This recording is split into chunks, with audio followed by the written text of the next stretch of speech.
महाराष्ट्र शासनाकडून ज्येष्ठ नागरिकांना दरमहा 7,000 रुपये सन्मानधन देण्याचा निर्णय जाहीर करण्यात आलाय.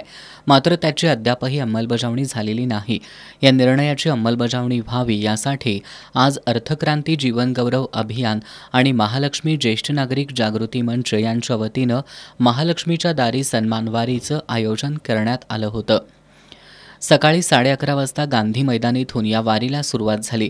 ज्येष्ठ नागरिकाच्या मासिक पेन्शन सन्मानधनासाठी सर्व ज्येष्ठ नागरिक पारंपरिक वेशभूषा परिधान करून हातात फलक, टाळ, मृदंगाच्या गजरात सन्मान वारीत सहभागी झाले होते. 50,000 ज्येष्ठ नागरिकांच्या स्वाक्षरींचं पत्र घेऊन ही वारी गांधी मैदान ते खरी कॉर्नर, बिनखांबी गणेश मंदिर, महाद्वार रोड मार्गे अंबाबाई मंदिरात येणार होती. मात्र स्वाक्षरींचं पत्र अंबाबाई चरणी अर्पण करण्याआधीच ही वारी पोलिसांनी खरी कॉर्नर इथं रोखली. यावेळी आक्रमक झालेल्या ज्येष्ठ नागरिकांनी राज्य सरकारनं घेतलेल्या निर्णयाची अंमलबजावणी न केल्यास मुंबईतील आझाद मैदानात आंदोलन करण्याचा इशारा दिला. आमचा एक लढा असा आहे की 15 जुलैला तिने विधेयक मांडले संसदेत आणि विधान परिषदेमध्ये. ते असं मांडले की प्रत्येक ज्येष्ठाला 7,000 रुपये सन्मानधन देणे.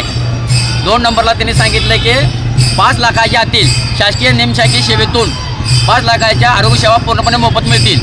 तिसरी मागणी आहे की ज्याला मुलं सांभाळत नाहीत, ज्याला राहण्याची व्यवस्था नाही, त्यांची व्यवस्था सरकारनं करावी. आणि 4थी मागणी आहे की त्यांना एक हेल्पलाईन तयार करावी. आणि 5वी मागणी अशी दिली तिने की आता बघा हिने अयोध्यासाठी 30,000 रुपये दिले.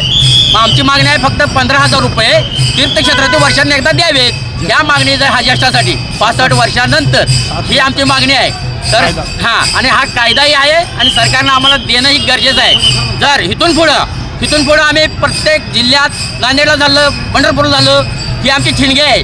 आता पुढची ठिणगी आमची असेल आझाद मैदानावर. तिथं जर आम्हाला नाही मिळालं तर आझाद मैदानावर असेल की त्यांना द्यावं लागेल. कारण ही ठिणगी कोल्हापुरातली आम्हाला माहीत आहे, याचा फडका झाल्याशिवाय राहणार नाही. जय हिंद, जय महाराष्ट्र. यावेळी जगन्नाथ मोरे पाटील, ह.भ.प. महादेव यादव महाराज, आनंद वायदंडे, पी.के. पाटील, बाबूराव कोळेकर, राणी गायकवाड उपस्थित होते.